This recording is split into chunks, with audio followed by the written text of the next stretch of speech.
Good morning. It's time for Precision Talk. I'm Marketing Manager Frank Olmstead with HTS Ag, and joining us this morning, we've got Jay Robinson. Good morning, Jay. Good morning, Frank. How are you today? Fantastic. A little rainy week here we've had, so guys are kind of slowing down, taking a breath. What are you seeing out there? Yeah, it's kind of been funny. The rain is kind of split certain places. So we've had some planting up north, some planting down south, a little bit of something. I think everybody's had an opportunity to maybe get started, except for Adam. But otherwise, we're doing all right. Well, that's really well, and I know that a break in the rain, if guys have been running hard for the last 10 or 12 days, is something that is welcome, but hesitantly so, because the planning window gets shorter and shorter, and that's why we've been pushing preseason anyway, the ag leader planning systems and how important those are. So if guys are kind of sweating the narrow window when it comes to planting, and maybe after the season they want to upgrade their planner, you can certainly do that. And AgLeader has some financing. Yes, they have extended the 1.99% financing for us, and obviously with the farm economy going on, they extended it because people are taking advantage of it, and it's a heck of a great deal.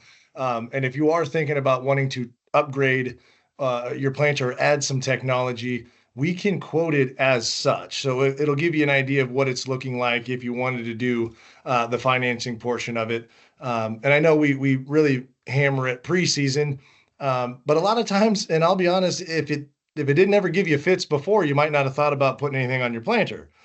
So once you get it out in the field and see, something's, is causing you issues, or it's a kind of a nagging issue that you're just kind of tired of, now's the time to kind of figure out, like, what is it worth it? I know money's been tight and the prices haven't been great, but we've got the financing, we've got the opportunity, ag leaders getting stuff sent out, so we can absolutely get you some numbers at least to make a decision for next time around, so you don't have to fight it next spring.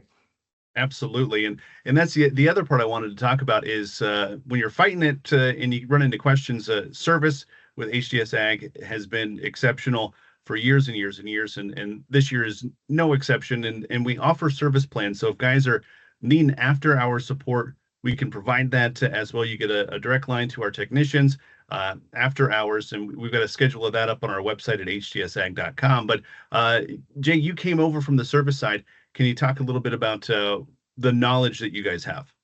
The Brandon Fisher's extensive knowledge as our technician supervisor is phenomenal, and he's been creating amazing teams of people that will be on the phone for you if you want to get that service plan and have somebody available during the business hours. Of course, 7:30 to 5, 8 to 5, whatever.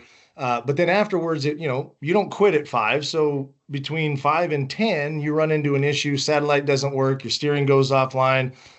Lines aren't low gauge, whatever the number of things it could be while you're trying to plant when the office is closed. You still have got three now. So during planting season, because it gets so chaotic, we've got a primary, a secondary, and a backup to that backup. So you're going to get a human from HTS Ag, most likely somebody that's seen your equipment and been on it before. So we won't be flying off the cuff. But the InCommand Go 16, I'm sure you all heard, is the new monitor. It's got the built-in cellular modem. So you no longer have to purchase a hotspot or anything else with it.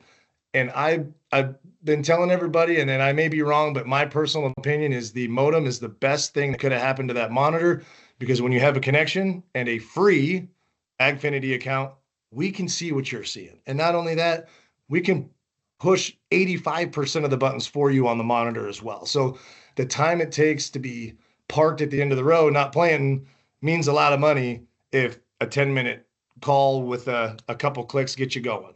So that Nope. we do have the knowledge, we've got the financing to tech it up, we've got the new monitors to do it, and an all-encompassing, like you said, service plan.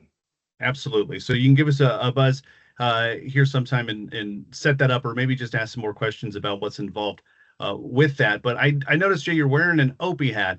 So let's talk a little bit about Opie this morning. Yeah. So right now, everybody's putting the crop into the field, and what happens afterwards, all the time, the effort, the money that goes into that, you're going to store it. Well, that's where the money's at. So Opie, that's where Opie comes in with the grain systems. They are coming out with a few new products. I think the CO2 and the headspace is a newer one. Like recently, I guess they've added that, but allowing you to see what's going on, whether it's fungus, mold, insects, turning your fans on and off at the specific time. So we have a way to not only help you get the seed in the ground, but then protect what you harvest and ensure that you're not taking any docks and maximizing your potential on return on that. Absolutely. So whether it's a new bin, existing bin, we got a system for you there, and we can tie in multiple bins into your system, so you can keep an eye on that from anywhere, automate the fans or and what have you. So a lot of options available when you work with HTS Ag, and we love the opportunity. So if you're interested in anything we've talked about this morning, give us a buzz at 712-744-4468. You can find us on the web at htsag.com, or follow us on social medias. It's Facebook, Twitter, YouTube, LinkedIn, Instagram, all at HTS Ag. Thanks, Jay. Thanks, Frank. Yeah, sorry. I was about to say something about the OP financing, but then couldn't remember if they had stopped that or continued that, and then I didn't want to go. So I kind of had some bumbles in there, but Yeah. Now, how do I stop recording? Oh, there we go.